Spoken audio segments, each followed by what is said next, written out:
Yes, now I can see.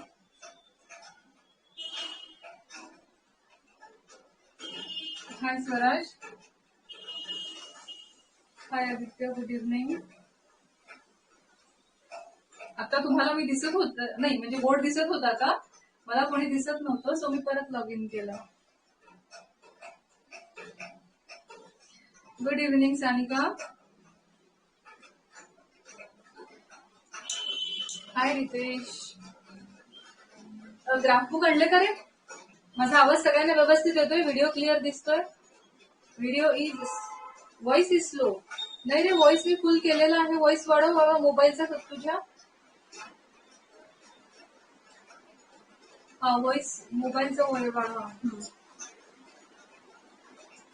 ठीक आहे. बाकी व्हिडिओ क्लिअर दिसतोय सध्या? सगळ्यांनी ग्राफ बुक आणलेले आहेत का? ग्राफ बुकचं घेणार होतो आज आपण सम्स. Yes, very good. कारण सगळ्यात पहिला दुसरा जो एक्सरसाइज आहे, पहिला ग्राफवर आहे, त्याचा सारखा सेम त्याच्याशी रिलेटेड दुसरा एक्सरसाइज आहे आणि त्याच्याशीच रिलेटेड जवळपास क्रॉस मल्टिप्लिकेशनचा पण त्याला ती कन्सेप्ट लागते. ठीक आहे. सो चालू करूया आपण. Graphical method write down. मला सांगा आतापर्यंत आपण कोणकोणती मेथड स्टडी केली? येस, सांगा मला कोणकोणती मेथड स्टडी केली आतापर्यंत आपण to solve linear equations in 2 variables.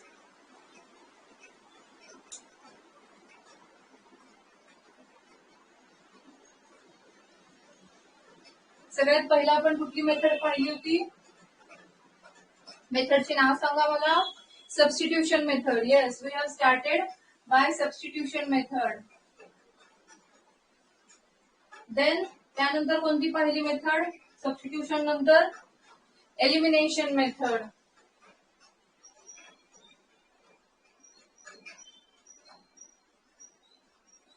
ठीक आहे. अजून ग्राफिकल मेथड एक पाहणार आहे, क्रॉस मल्टिप्लिकेशन मेथड एक आहे, linear equations reducible to variable separable. Cross multiplication बघायची अजून सोहम. आपण थर्ड पाहिलं होतं रिड्युसिबल टू लिनियर इक्वेशन. बरोबर आहे. Examples which are reducible to linear equation. आणि मेन आपला वेळ जास्तीत जास्त आपण दिला तो वर्ड प्रॉब्लेम्स ना, त्याचे जे आपल्याला इक्वेशन्स फॉर्मॅट तयार करायचा होता त्यावर. ठीक आहे. सगळे वर्ड प्रॉब्लेम्स परत एकदा सॉल्व्ह करताना तो कॉन्फिडन्स आला पाहिजे की येस आपल्याला हे जमतंय, या टाईपचं आपण सॉल्व्ह केलेलं आहे, कारण तितक्या वेळ आपण त्याला दिलेला आहे. चलो नेक्स्ट आज चालू करूया आपण graphical method. Please write down heading about.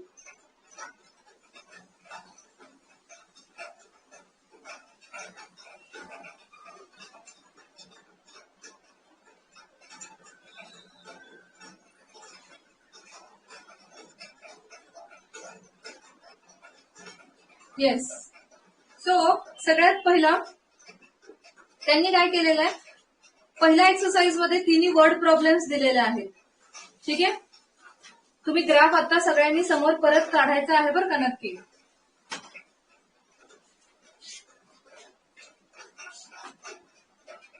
So already graph paper, त्यानंतर ग्राफ कसा काढायचा, आपण एक्स आणि वाय ऍक्सिस कसा काढतो.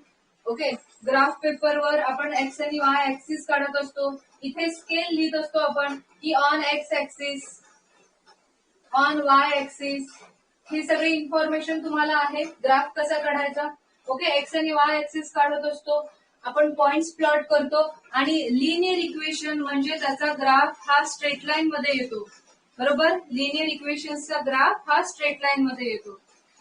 आता ग्राफ काढण्यासोबतच काही वेगवेगळ्या कन्सेप्ट सुद्धा आपण बघणार आहे की त्या ग्राफ वरून काही कन्क्लुजन्स येतात. So shall I directly start with the exercise. Exercise 3.1. Again 3 word problems are there.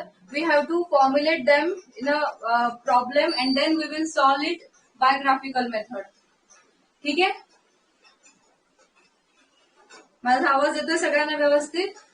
चलो then exercise 3.1. Each and every point व्यवस्थित समजून घ्या. Exercise 3.1. Let us start with the exercise. Exercise मधलंच मी सम्स मध्ये सांगते की ग्राफ कसा काढायचा आहे. सो चलो पहिला इक्वेशन तुमच्या समोर आहे. फर्स्ट क्वेश्चन तुमच्या समोर आहे. Just read the question carefully, understand it and tell me how can we write it in a equation form.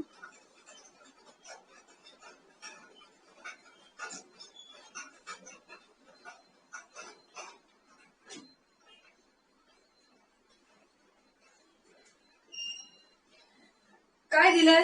Aftab tells his daughter that 7 years ago I was 7 times as old as you were. Then also 3 years from now, म्हणजे नंतर, I shall be 3 times as old as you will be. Represent this situation algebraically and graphically. Now after solving various kind of word problems, this problem can be very easy for you. बरोबर आहे. याच्यापेक्षा अवघड आपण पुढचे word problem solve केलेले आहेत, त्यांना equation मध्ये कन्व्हर्ट केलेलं आहे. So this one is easy. As we know that की एजचा प्रॉब्लेम आला की आपण एकाचं एज एक्स दुसऱ्याचं एज वाय कन्सिडर करतो. So let's consider first question मध्ये let Aftab is X years old and त्याचं डॉटरचं नाव दिलंय का? ठीक आहे. And his daughter is Y years old. Yes, can you see the board clearly? Now please tell me equation form. काय लिहू आता तुम्ही सांगा चॅट बॉक्स मध्ये.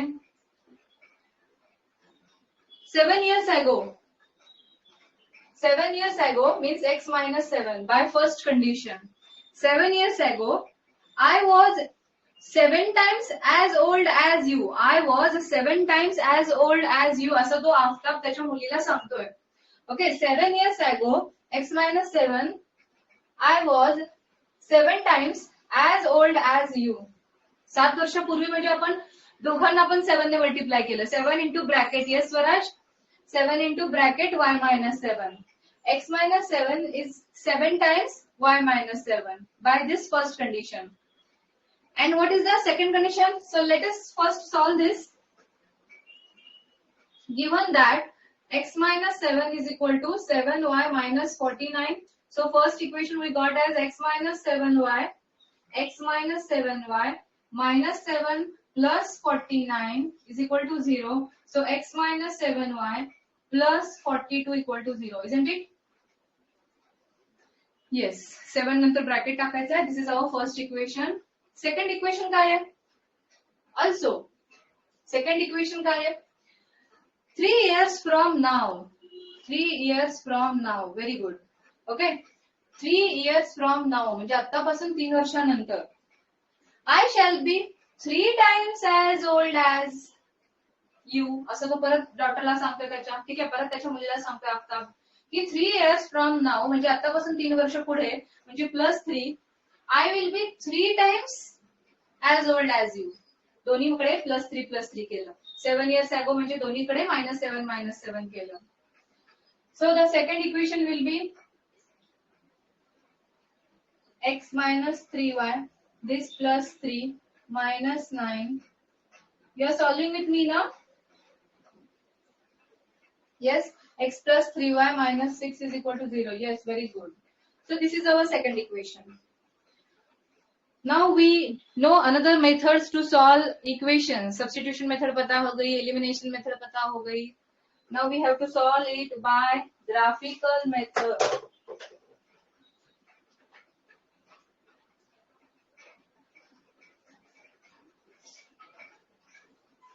So चला काय करायचं सांगा. पहिला आता ग्राफ काढण्यासाठी मला सगळ्यात पहिला पॉइंट्स डिसाइड करायचे आहेत.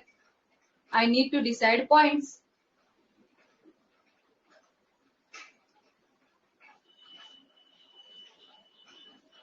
For x minus 7y plus 42 equal to 0. First equation जी होती. येस, ते तर मी काढणार आहे. त्याआधी आपण हे पॉइंट्स डिसाइड करूया. हा टेबल काढायचा. ओके, येस, टेबल काढायचा आपण. तो याला काय करूया आपण, या इक्वेशन वरून याला y इक्वल टू मध्ये कन्व्हर्ट करूया आपण. x प्लस 42 मी इथेच ठेवते, 7y मी तिकडे शिफ्ट करते. सो x प्लस 42 अपॉन 7 हा झाला तुमचा y.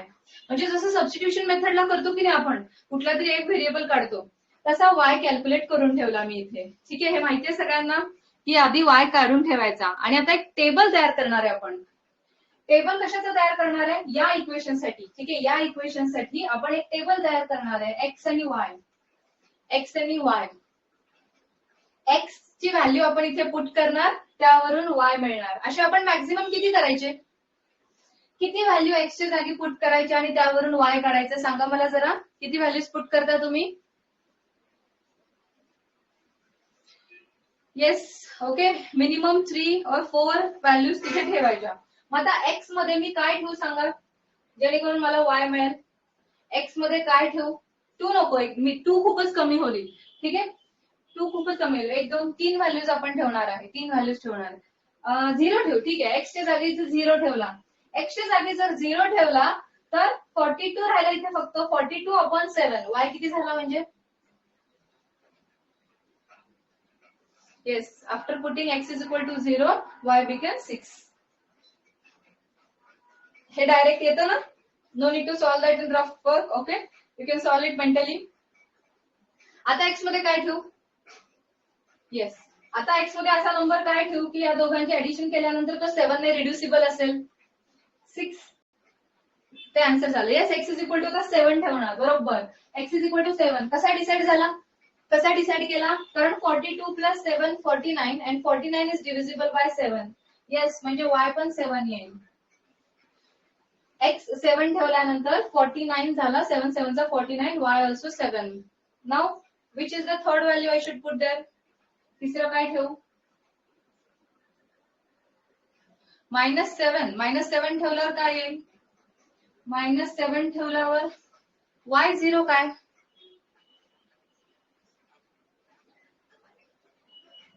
वाय मध्ये ठेवते. आता एक्स 5 ठेवली तर 47 येईल वरती. 5 कुठे? वाय 0 ठेवायचा.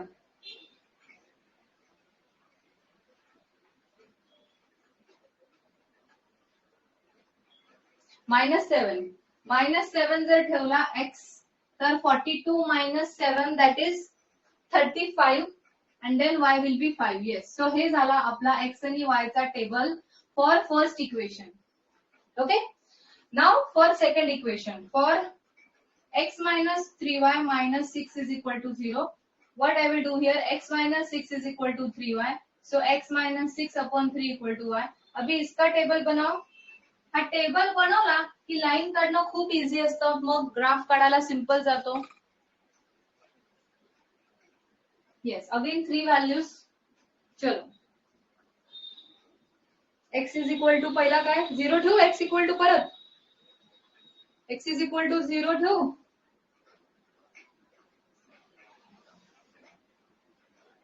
x मायनस 6 इथे लिहिला, 3y तिकडे शिफ्ट केला. x minus 6 upon 3.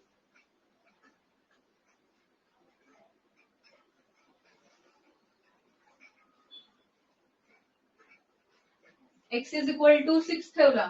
x is equal to 6 ठेवला तर y 0 आला. Yes, okay, x is equal to 6 ठेवला तर y 0 आला. काय बोर होतं?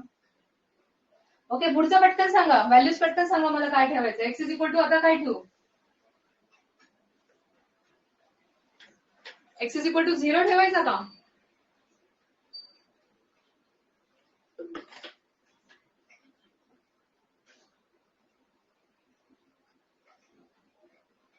x इज इक्वल टू 0 ठेवला तर -6 अपॉन 3 म्हणजे y -2 आला. चलो तिसरी व्हॅल्यू. तिसरी value x is equal to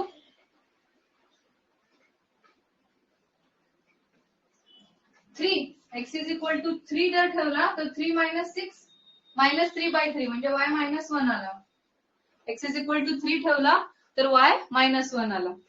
yes, चलो आपण अशा व्हॅल्यूज एक्सच्या ठेवतो. आधीच मेंटली ते कॅल्क्युलेशन करतो की तिथे काय येणार आहे. x 3 ठेवल्यानंतर, ठीक आहे, 3 - 6 अपॉन 3 दॅट इज -1. येस, चलो आता आपण एक्स आणि वाय ऍक्सिस, कोऑर्डिनेट ऍक्सिस काढूया, ग्राफ काढायला घेऊया.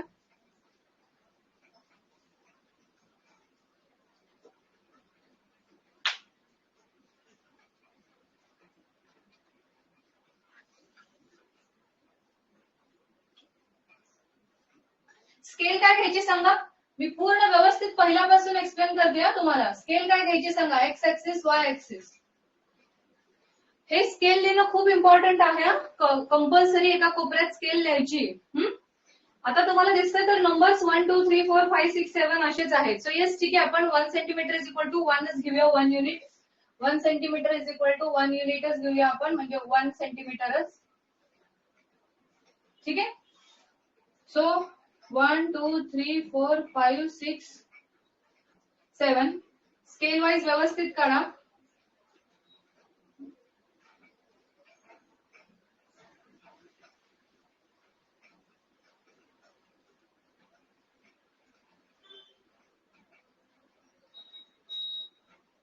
ओके.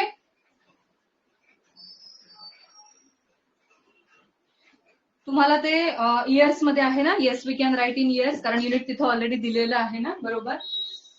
ठीक आहे, 1 युनिट दिलं तरी काही प्रॉब्लेम नाहीये. ओके, इयर्स नाही, इयर्स 1 आहे ना ते. तर चलो लाईन्स काढायचे पटकन, माझ्यासोबतच करा. x0 असताना y6 तुम्ही वेगळे जरी तिथे व्हॅल्यूज घेतल्या असतील तरी काही प्रॉब्लेम नाही, शेवटी आपला आन्सर सेम येणार आहे. x0 असताना y6, x ऍक्सिस हा आहे तुमचा, y ऍक्सिस हा आहे, x0 00 मध्ये आहे, म्हणजे y6 याचा अर्थ हा. बरोबर आहे. पहिला पॉइंट x0 y6. त्यानंतर दुसरा point 7 7 x7 y7 x7 y7 x7 y7. याचा अर्थ मी ते थोडं रब करते, हे इकडे वरती लिहा तुम्ही कंपल्सरी ही स्केल. x7 y7 याचा अर्थ हा पॉइंट इथे येणार आहे, बरोबर आहे. ग्राफ पेपरवर असल्यानंतर तुमचा तो व्यवस्थित येईल एक्झॅक्टली. त्यानंतर तिसरा आहे x-7 x-7 आणि y5 x-7 y5.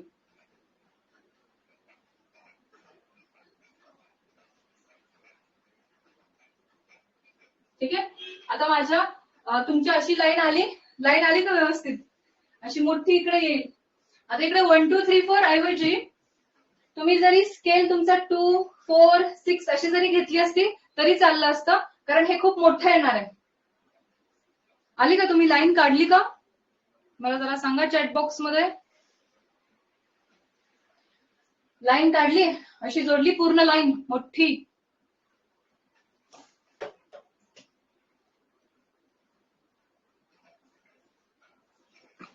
ठीक आहे. चलो आता सेकंड लाईन, ही लाईन पूर्ण अशी येणार आहे तुमची.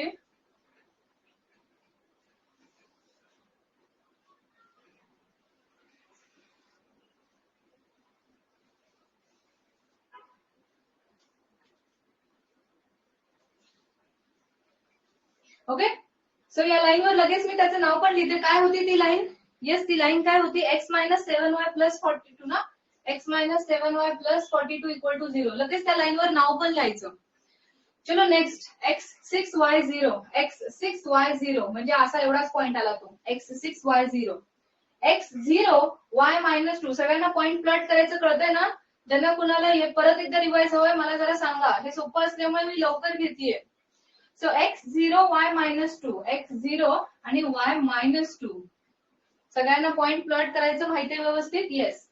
x3 y-1 x3 y-1.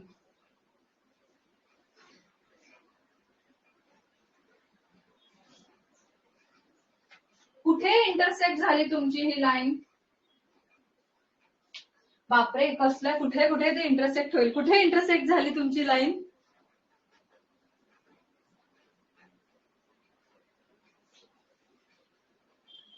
Graph बुकच्या बाहेर गेली का,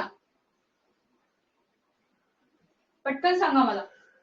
ही पूर्णपणे तुम्हाला इंटरसेक्ट करायची आहे.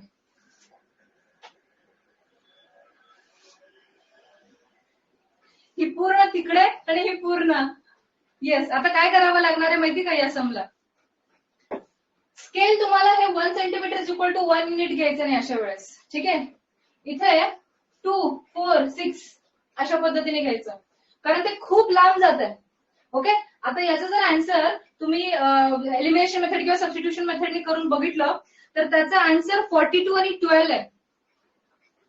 42 आणि 12 म्हणजे x42 आणि y12 म्हणजे तेवढ्या लांब ते इंटरसेक्ट व्हायला लागलंय. सो तुम्हाला इथे काय करायचंय, एकतर मोठा ग्राफ पेपर लागेल. स्केल तुम्ही अशा पद्धतीने घ्यायची, स्केल तुम्ही या पद्धतीने घ्यायची की 1 नाही घेऊन उपयोग तुम्हाला, कारण हे त्याचे आन्सर आहे 42-12. सो स्केल घेताना आयदर तुम्ही ती 3च्या रेंज मध्ये घ्या, पण इथे 6, 7, 5 ऑड असल्यामुळे तुम्ही इथे 3 नको, 2, 4, 6 असं घ्या. सोल्युशन विचारलं नाही. त्यांनी काय सांगितलंय, represent this situation algebraically and graphically. Graphically दाखवायचंय ना, मग ग्राफिकली ते तुम्हाला इंटरसेक्ट झाले पाहिजेत ना. हे इंटरसेक्ट कुठं होत आहेत, इंटरसेक्ट कुठं होत आहेत ते दाखवायचंय तुम्हाला. ह्या लाईन पुढे जाऊन इंटरसेक्ट होणार आहेत आणि त्यासाठी ही स्केल 2, 4, 6, 8 अशी घ्या. 2, 4, 6, 8 घेतली तरी ती लॉंग जाते, तरी ते 42 म्हणजे जवळपास 24 नंबर्स तुम्हाला असे लावावे लागणार. ओके, सो स्केल तुम्ही 2, 4, 6, 8 असं घ्या. तुम्हाला 24 नंबर्स तरी पण घ्यावे लागतील, म्हणजे 42 पर्यंत घ्यावं लागेल ते. आणि हे इंटरसेक्ट झाले पाहिजेत. बर, मला हे सांगा, तुम्हाला हे माहितीये इंटरसेक्शनची कंडिशन काय आहे, ते इंटरसेक्ट कधी होतात जरा मला सांगता. ऑलरेडी यू हॅव स्टडीड म्हणून मी विचारते, मी तर सांगणार आहे, ते एक्सप्लेन करणार आहे.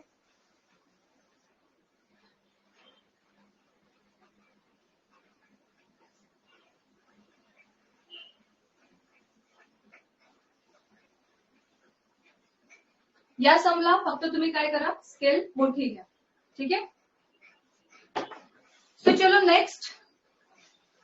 मला सांगा 6, 12 एवढं मोठं कसं होतंय, प्रॉब्लेम काय होतोय, तुमची आता ग्राफ पेपरवर ही एक लाईन असणार आहे, ही एक लाईन असणार आहे, मध्ये एक बारकी लाईन असते, बरोबर आहे. मध्ये एक बारकी लाईन असते आणि ही जरा डार्क लाईन असते. हा इथून इथपर्यंत तुमचा 1 सेंटीमीटर असतो. मग तुम्ही 6 आणि 12 हे असलं जर घेतलं तर तुम्ही जर मध्ये कुठेतरी 5 वगैरे आलं किंवा इकडे आता डायरेक्ट 6 पासूनच चालू करू शकत नाही, 6-6चा डिफरन्स नाही घेऊ शकत. मी तर 3-3 आणि 4-4चा पण नाही सांगितला, म्हणून 2 नंतर 4 असं सांगितलं मी. 2, 4, 6 म्हणजे एक मध्ये जी लाईन आहे ही 2, 3 ही 3 घेऊ शकतो आपण. ओके, ही 5 घेऊ शकतो आपण. सो जी अशी मोठी मोठी स्केल घेतली तर ते आपल्याला डिव्हाइड करता येत नाही प्रॉपरली. येस, तर मी आता प्रश्न काय विचारत होते, when lines intersect each other A1 upon A2 not equal to B1 upon B2. हा जो ग्राफिकल मेथड आहे, ऍक्च्युली हे ग्राफिकल मेथडवर क्वेश्चन तुम्हाला एक्झामला बोर्डला खूप रेअरली किंवा नाके बरोबर. मेन ग्राफिकल मेथड काय इंट्रोड्यूस केलेली आहे, ग्राफ मध्ये त्यांनी सांगितलंय की जेव्हा दोन लाईन्स एकमेकांना असे इंटरसेक्ट होतात, दोन लाईन्स जेव्हा एकमेकांना इंटरसेक्ट होतात, हे त्या दोन लाईन्सचं सोल्युशन असतं. जे आपण सबस्टिट्यूशन मेथड, जे आपण एलिमिनेशन मेथड किंवा जे वेगवेगळ्या मेथड्सने आपण सोल्युशन काढतोय ना, तेच सोल्युशन हा पॉइंट ऑफ इंटरसेक्शन असतो, हे लक्षात घ्या. आता मी सांगितलं ना की 42 आणि 12 त्याचा आन्सर आहे. तुम्ही त्या दोन्ही इक्वेशन जे आपल्या तयार झाल्या होत्या, त्या दोन्ही इक्वेशन कुठल्याही मेथडने, तुमच्या फेवरेट मेथडने सॉल्व्ह करून बघा, तुमचं हे आन्सर येतं. आणि ह्या दोन लाईन्स एकमेकांना इंटरसेक्ट झाल्यावर सुद्धा त्याचा आन्सर 42-12 येत आहे.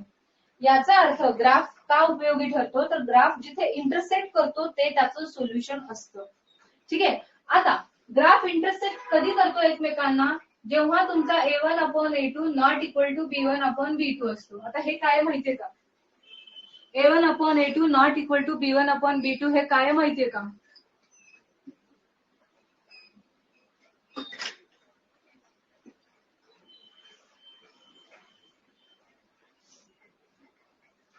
जर तुमचे इक्वेशन्स आहेत A1x plus B1y plus C1 equal to 0, A2x plus B2y plus C2 equal to 0. तुम्ही हे पाठ करू नका बरं का, हे समजून घ्या. हे बरेच जण पाठ करतात म्हणून 7 मार्क्स हे विथ ऑप्शन आहेत. ठीक आहे, हे तुम्ही जे मी आता सांगणार आहे, जो चार्ट लिहून देते, हे पाठ करू नका, समजून घ्या हे काय आहे. बरेच विद्यार्थी हे पाठ करतात, रट्टा मारतात, तर ते नको आहे. समजा तुमच्या अशा दोन इक्वेशन्स आहेत. ठीक आहे, आता तुमची इक्वेशन काय आली होती रे? आता तुमची इक्वेशन मी परत लिहिते जी आली होती बरं का. एक्स मायनस 3y मायनस 6 आणि दुसरी काय होती? X minus 3y minus 6 equal to 0 आणि सेकंड इक्वेशन काय होती तुमची? X minus 7y plus 42 equal to 0. ह्या ज्या दोन लाईन्सचा आपण ग्राफ काढला त्या दोन लाईन्सचा ग्राफ इंटरसेक्ट होत होता. ठीक आहे. इथं बघा A1 अपॉन A2 हे झालं A1 upon A2. B1 upon B2 म्हणजे -3 upon -7 that is 3 upon 7. A1 upon A2 is not equal to B1 upon B2. तुम्ही कुठलेही इक्वेशन घ्या, आतापर्यंत आपण जे एलिमिनेशन मेथड, आतापर्यंत आपण जे सबस्टिट्यूशन मेथडला सॉल्व्ह केलंय आणि त्याचं जे आपलं फायनल आन्सर आलंय ते का आलंय? कारण तिथे कुठेच तुमचा A1 अपॉन A2 आणि B1 अपॉन B2 इक्वल नव्हता. जेव्हा जेव्हा A1 upon A2 B1 upon B2 equal नसतो तेव्हा तुम्हाला त्याचा आन्सर मिळतं, हे लक्षात घ्या. कुठलाही तुम्ही जो प्रॉब्लेम आपण सबस्टिट्यूशन एलिमिनेशन सॉल्व्ह केला तिथे हे इक्वल नव्हते. हे इक्वल नसले की ते इंटरसेक्ट होतात. A1 upon B2 is not equal to B1 upon B2 असेल तर लाईन्स इंटरसेक्ट होतात. लाईन्स इंटरसेक्ट होतात याचा अर्थ एक पॉइंट ऑफ इंटरसेक्शन म्हणजे 1 किंवा त्याला युनिक सोल्युशन म्हणतात. जेव्हा त्याला युनिक सोल्युशन असतं, सांगते पूर्वा, जेव्हा त्याला युनिक सोल्युशन असतं तेव्हा त्याला कन्सिस्टंट इक्वेशन म्हणतात. या सगळ्यांचा अर्थ समजून घ्या. बरेच जण हे रट्टा मारतात. पूर्वा आत्ताच एक एक्झाम्पल द्वारे सांगितलं. ठीक आहे, तू कुठलेही दोन लाईन्स घे. समजा x plus 2y equal to 3, 5x minus 7y equal to 4. आता ह्या दोन लाईन्स आहेत, मी या दोन लाईन्स सॉल्व्ह करायला घेतल्या समजा. ठीक आहे, त्या दोन लाईन्स सॉल्व्ह करायला घेतल्या मी. सॉल्व्ह करायला घेतल्या तर ते कुठं ना कुठं तरी हमखास त्या इंटरसेक्ट होणारच जर तू ग्राफ काढायला गेली. ठीक आहे, आता एव्हरी टाइम मी ग्राफ नाही काढणार आहे, मग मला विदाउट ग्राफ मेथड सांगितल्या वेगवेगळ्या, एलिमिनेशन, सबस्टिट्यूशन. मग आता त्या इंटरसेक्ट होतात का नाही, विदाउट ग्राफ कसं ओळखायचं? तर त्याचा रेशो घ्यायचा 1/5 2/-7. त्याचा रेशो इक्वल नाहीये म्हणजे हे इंटरसेक्ट होतात. हे का? ग्राफिकली ते प्रूव्ह होतं. तू याचा ग्राफ पडून बघ, त्या इंटरसेक्ट होतात आणि त्याचं सोल्युशन एकच मिळतं, कारण इंटरसेक्शन म्हणजे एकच पॉइंट मध्ये इंटरसेक्ट होतात. तर जेव्हा जेव्हा A1 upon A2 not equal to B1 upon B2 असतो त्याला एक पॉइंट ऑफ इंटरसेक्शन मिळतो आणि त्या इक्वेशनला एक सोल्युशन असतं, त्याला युनिक सोल्युशन वर्ड असतो. आता मला सांगा, कन्सिस्टंट इक्वेशन पाहिलंय का? कन्सिस्टंट हा वर्ड ऐकलाय का? सगळ्यांचा हा टॉपिक झालाय बरं का शिकवून. मी त्यातले बारकावे विचारते की तुम्हाला ते कितपत कळलेलं आहे, कारण तुम्ही रट्टा मारू नका. कन्सिस्टंट वर्ड पाहिलेला आहे तुम्ही. कन्सिस्टंट इक्वेशन्स काय असतात? कन्सिस्टंट म्हणजे काय? जेव्हा जेव्हा त्याला सोल्युशन आहे तेव्हा मी त्याला कन्सिस्टंट म्हणणार. तर कन्सिस्टंट याचा अर्थ डिपेंडंट. कन्सिस्टंट म्हणजे इथे असणारे डिपेंडंट. या दोघांना सॉल्व्ह केल्यानंतर त्या लाईन्स इंटरसेक्ट होतात, एक सोल्युशन मिळतं, तेव्हा आपण त्याला लिहायचं कंपल्सरी ते कन्सिस्टंट. दुसरी कंडिशन, जर तुमचा A1 upon A2 equal to B1 upon B2 असेल. आता बघा, A1 upon A2 equal to B1 upon B2. Example सांगते एक. 3x plus 2y minus 5 equal to 0, 3x plus 2y minus 6 equal to 0. एक example बघा.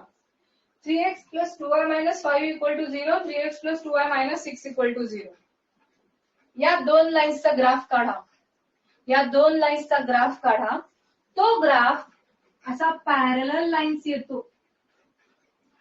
हे व्हेरीफाईड असतं already. ते सगळे जे कन्सेप्ट आहेत त्या व्हेरीफाय केलेल्या असतात ग्राफिकली. याचा ग्राफ असा एक येतो. याचा ग्राफ काढून बघा. दोन्ही जेव्हा जेव्हा तुमचा AB सेम असतो, AB सेम असतो, सगळ्या लाईन्सचे ग्राफ असे पॅरलल लाईन येतात. ते कधीच इंटरसेक्ट होत नाहीत, कधीच इंटरसेक्ट होत नाहीत. आणि हमखास शुअरली ते पॅरलल लाईन्सच येणार. मग जेव्हा दोन लाईन्स एकमेकांना पॅरललच आहेत, ते कधी एकमेकांना भेटणारच नाही, तेव्हा त्याचं सोल्युशन असेल का? एखाद्या लाईन्सचं इक्वेशनचं सोल्युशन केव्हा येतं? जेव्हा ते एकमेकांना इंटरसेक्ट करतात, ते त्याचं सोल्युशन असतं. जर या लाईन्स एकमेकांना कधी जोडणारच नाहीत, कुठे जाऊन पुढे जाऊन नेहमीच पॅरलल असणार आहेत, अशा वेळेस त्यांचं सोल्युशन नसतं.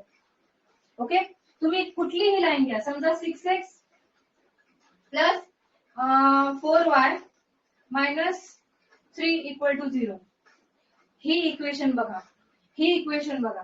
याला जर मी 2 ने डिव्हाइड केलं, तर ही झाली 3x plus 2y minus 3/2 equal to 0. म्हणजे ही लाईन एकमेकांना पॅरललच आहे. टेक्निकल प्रूफ म्हणजे ग्राफिकलीच आहे पूर्वा.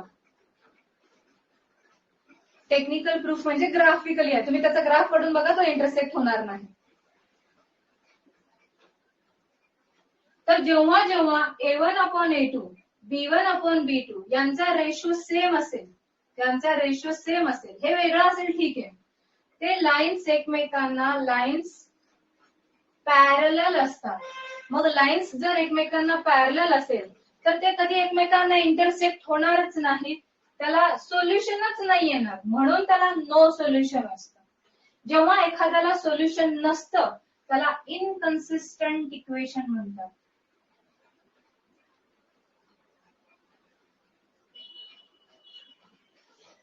ओके, हे 2 पॉइंट कळाले का?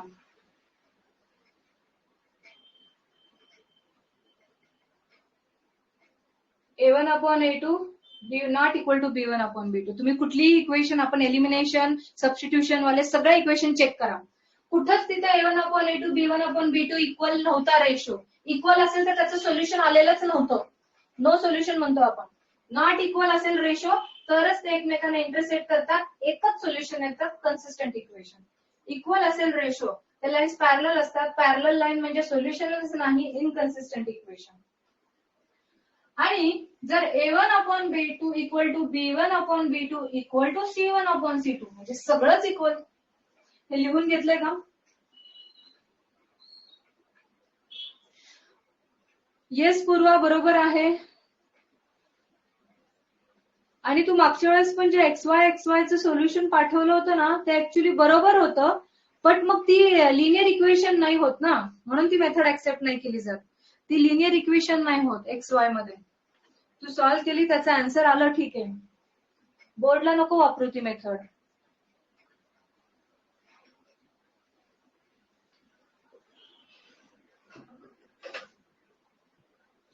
सो चलो, आता तिसरा पॉइंट, सगळंच इक्वल आहे बाबा.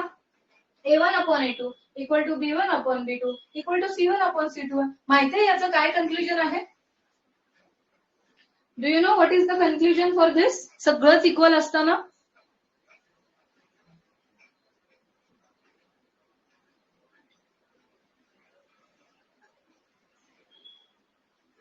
येस, जर 2 लाईन्स आहेत आणि त्या लाईनचं सगळंच इक्वल आहे,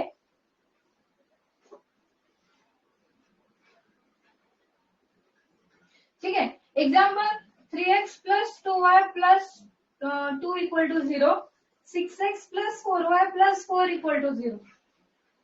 याचा रेशो घ्या 1/2 येते, याचा रेशो घ्या 1/2 येते, याचा रेशो घ्या 1/2 येते, सगळ्यांचाच रेशो 1/2. याचा अर्थ त्या दोन्ही लाईन्सचा जर मी ग्राफ काढला तर तो एकावर एक येईल, म्हणजे तो एकावर एक येईल असा त्यांचा ग्राफ जर काढला तर. आणि जर ते एकावर एक आहेत, कोइन्सिडेंट लाईन्स म्हणतो आपण त्याला, याचा अर्थ समजा बघा, असं इंटरसेक्ट केलं तर एक सोल्युशन असतं, इंटरसेक्टच नाही केलं तर सोल्युशनच नाही, पॅरललच. अरे एकात एक आहे, कोइन्सिडेंट, याचा अर्थ सगळंच सोल्युशन, इनफायनाइटली मेनी सोल्युशन. किती पॉइंट आहेत ना यार, एकाच पॉइंट मध्ये इंटरसेक्ट केलं तर त्याला एक सोल्युशन म्हणतात. हे तर सगळंच सोल्युशन झाले की, एकात एक मिक्सच झाले, म्हणजे आपण त्याला म्हणूया इनफायनाइटली मेनी सोल्युशन. जेव्हा सोल्युशन असतं ते कन्सिस्टंट असतात. इथं पण सोल्युशन आहेच की, कन्सिस्टंट. जेव्हा सोल्युशन असतं कन्सिस्टंट, सोल्युशन आहे कन्सिस्टंट, सोल्युशनच नाहीये इंटरसेक्टिंग नाही, सॉरी, इनकन्सिस्टंट. सोल्युशनच नाही, इनकन्सिस्टंट. तिघांचं मिनिंग समजलं की इंटरसेक्ट केल्यावर का सोल्युशन असतंय आणि युनिक असतं. पॅरलल म्हटलं की सोल्युशन का नसतंय, कारण ते एकमेकांना इंटरसेक्टच करत नाहीत, तर सोल्युशन का. याला इन्फायनाइट मेनी सोल्युशन का असतंय, कारण की एकमेकांमध्ये मिक्स झाले म्हणजे सगळेच त्याचे सोल्युशन आहेत. किती पॉइंट मिळून ती तयार झालेली आहे, इन्फायनाइट पॉइंट मिळून तयार झालेलं आहे, म्हणून त्याचं इन्फायनाइट सोल्युशन. इथं एकच पॉइंट मध्ये इंटरसेक्ट, म्हणून एकच सोल्युशन. सगळ्यांना या तिन्हीचं मिनिंग कळायला व्यवस्थित.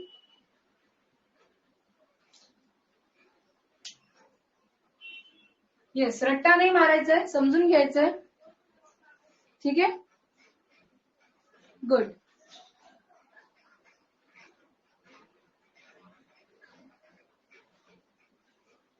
लिहून झालं.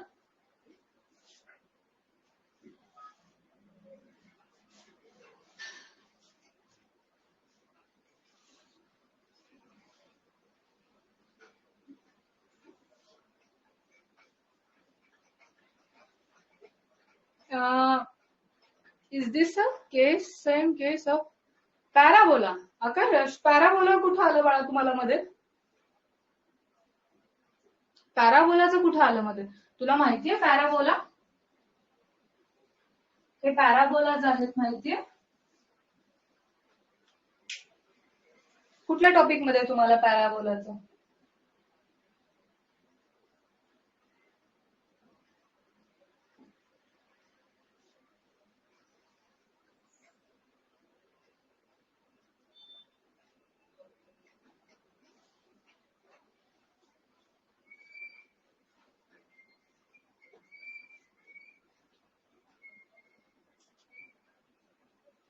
ओके, ह्याच्यामध्ये ग्राफ्स मध्ये क्वाड्रेटिकचा ग्राफ येतो ना, पॅराबोलिक शेप क्वाड्रेटिकचा ग्राफ येतो. येस, चलो नेक्स्ट. तर आता याच्यामध्ये एक्सरसाइज 3.1 चा ग्राफिकल तुम्ही पार्ट कम्प्लीट करणार आहे. एक्सरसाइज 3.1 समोर असेल तर जस्ट मला सांगा की त्याचे दोन इक्वेशन्स वर्ड प्रॉब्लेमचे मी तयार करून देऊ का तुम्ही ते सॉल्व्ह करता. जस्ट प्लीज मला सांगा पटकन. त्याचे जे दोन वर्ड प्रॉब्लेम आहेत त्याचे इक्वेशन्स मी तयार करून देऊ का तुम्ही करणार.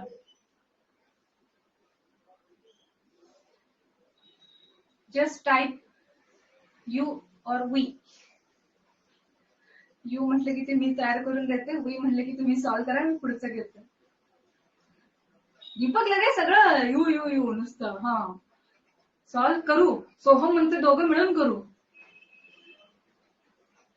चला ठीक आहे, मी जस्ट इक्वेशन्स तयार करून देते. हा, एक्सरसाइज 3.1 मधला सेकंड क्वेश्चन. ठीक आहे, मी जस्ट इक्वेशन्स तयार करून देते. The coach of a cricket team, बाकीच्यांनी काय बोललंच नाही. Coach of a cricket team buys 3 bat, 6 balls for rupees 3,900. Later, she buys, and coach ladies आहे. Later, she buys another bat and 3 more balls of the same kind for rupees 1,300. Represent this situation algebraically and geometrically. I'll just I'll just put in question format, linear equation format. Okay, graphically you solve at home. So chalo, tell me, let काय करायचं रे, काय balls आणि bats कशाला x आणि Y consider करायचे सांगा पटकन. X काय लिहू, number of bats, number of bats is equal to x, number of balls is equal to y. तर given that काय दिलं रे, the coach of cricket team buys 3 bats, 6 balls for rupees 3,900. Very simple. Later she buys another bat म्हणजे एकच bat and 3 more balls for rupees 1300. Yes. Okay, x plus 3y is equal to 1300. So these are the two equations which you need to solve graphically. So परत मोठे मोठे numbers आहेत, याला 3 ने divide करूया आपण. हा होईल x plus 3y. अरे बघा हे काय झालं, ही होईल, याला 3 ने मी डिवाइड करते x plus 3y आणि हा झाला 3 1 जा 3, 3 3 जा 9. काय झालं बघा, इक्वेशन्स कसे आले, सेकंडचे इक्वेशन्स कसे आले, आता जी कन्सेप्ट मी हे केली, सॉरी मी इथे 3 ने डिवाइड केलंय, मला वाटलं सेमच आलं. x plus 2y, 3 1 जा 3, 3 2 जा 6, 3 1 जा 3, 3 3 जा 9. Yes, x plus 2y. Why don't we consider balls as x? ठीक आहे आकाश, तसं कर तू, काही प्रॉब्लेम नाही बाळा, आन्सर शेवटी सेमच येतं. तू बॉल्स एक्स कन्सिडर केलं, ठीक आहे, तू बॉल्स एक्स कन्सिडर केलं तर तुझे इक्वेशन्स कसे येतील, बॉल्स एक्स आणि बॅट वाय, तर तुझं व्हेरिएबल चेंज होईल. काय येईल मग तुझी इक्वेशन? येस आकाश, इक्वेशन काय येईल?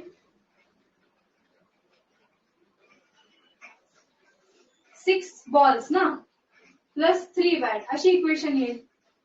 एक्स आणि वाय हा व्हेरिएबल आहे, आणि व्हेरिएबल कशाला म्हणतात की तो चेंजिंग असतो. सो तो जस्ट हे आहे, शेवटी 6x प्लस 3y, बरोबर आहे. 6 बॉल्स 3 बॅट्स, शेवटी आन्सर जे कोऑर्डिनेट फॉर्म मध्ये येतं, कोऑर्डिनेट फॉर्म मध्ये ते सेम आलं पाहिजे. बट शक्यतो पहिला त्यांनी जे दिलेलं आहे ते तुम्ही एक्स आणि वाय कन्सिडर करा. सो येस, असे 2 इक्वेशन तुमच्या येतील. हा रिड्यूस केल्यानंतर इक्वेशन तशी होणार आहे, ही इक्वेशन वेगळी सॉल्व्ह करायची आहे आणि तुम्हाला तिथे ग्राफ काढून त्याचा आन्सर काढायचा आहे. आता इथे सुद्धा स्केल तुम्हाला दिसतंय, मला 1300 वगैरे आहे. सो स्केल मला घेताना 200, 400 किंवा 100, 200, 300 या टाइप मध्ये स्केल घ्यावी लागेल. चलो third, the cost of 2 kg apples and 1 kg of grapes on a day was found to be 160. Simple आहे, थर्ड वन तुम्ही तयार करू शकता प्रॉब्लेम. थर्ड वन सिंपल आहे, तयार करा. आता नेक्स्ट लेक्चर मध्ये काय करायचंय, नेक्स्ट लेक्चर मध्ये एक्सरसाइज 3.2, एक्सरसाइज 3.2 होमवर्कला मी आता तुम्हाला देते. त्यातला जेवढा नाही आला तेवढा पार्ट मी नेक्स्ट लेक्चर मध्ये डिस्कस करणार. सगळ्यांना कळतंय मी काय बोलले? एक्सरसाइज 3.2 तुम्ही होमवर्कला प्रिपेअर करणार आहात, त्यातला जेवढा नाही आला तो पार्ट मी डिस्कस करेन. चालतंय का बघा, एक्सरसाइज समोर आहे. If you want complete, I will take complete, but it is easy if you have solved it already, then it can be easy for you to solve some of them. Then I can discuss with you some challenging problems, but I don't think so there are some challenging problems, but still, are you getting me what I'm saying? त्यातला अभ्यास करता, जेवढं जमतंय तेवढे solve करता exercise 3.2. Do you want more some graphical method? Chat with me something. Do you want more sums of graphical method?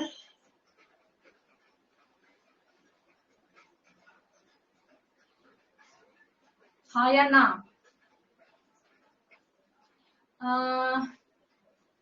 Yes, I want to focus on hard questions actually. That's why I want you to solve simple questions. Okay, exercise 3.2 थोड़ा easy है ना, so उसमें जो easy है वो आप solve करो. So that I can focus on hard sums. I want to focus on word problems maximum. So here you can solve 3.2.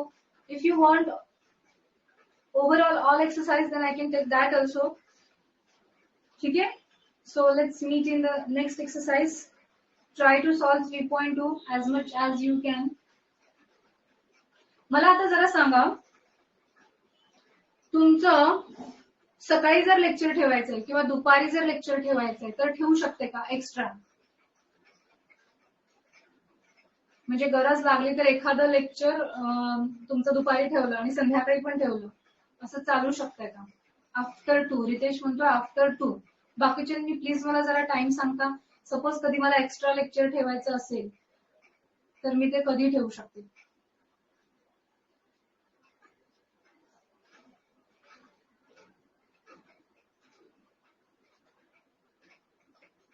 दुपारी सकाळी एक्झाम असते. ओके, दररोज एक्झाम असते आकाश? ठीक आहे. मी शक्यतो ठेवलं तर एखादं लेक्चर वगैरे 4ला वगैरे ठेवलं तर ठेवेन, गरज पडली तर. 2 between 3 अल्टरनेट डे, एखादा दिवस गरज पडली तर म्हणते मी. ठीक आहे, अल्टरनेट डे टेस्ट असते. ओके, ठीक आहे. सो चलो ठीक है, bye bye, take care, see you in the next lecture. Try as much as you can sums from exercise 3.2. Yes, okay, Sandhya. Bye bye, take care.